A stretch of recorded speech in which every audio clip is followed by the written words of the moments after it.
Welcome ulit sa isang episode na naman ng Basta Dabawenyo. Special po ang episode natin ngayong gabi at of course kasama pa din natin ang Mayor ng Davao City, Mayor Sebastian Baste Duterte.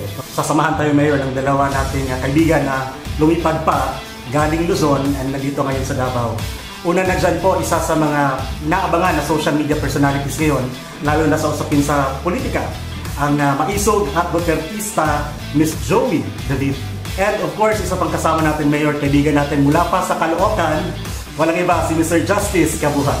Bakit di na lang kasi, magpatayo ka ng tulay, magpatayo ka ng mga, siguro, relocation houses, 6 million homes in 6 years.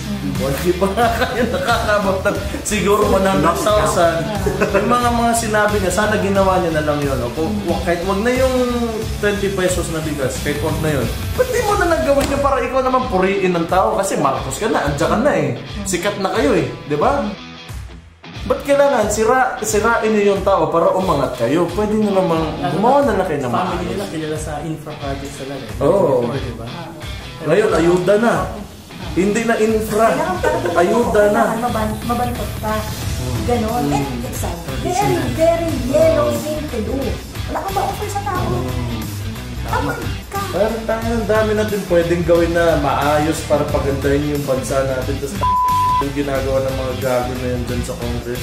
Ilang years yung ginugugol nila para manira lang. Sobrang nakakawalang gana kasi bago lang rin ako sa politika. Pumasok ako 2019. Siyempre, inspired ako kasi kahit naman na tatay ko yung sa BRD, pero siyempre tinitingnan ko rin siya as government official and worker. So ako, pumasok ako kasi ganito yung gobyerno natin, tutulong ako.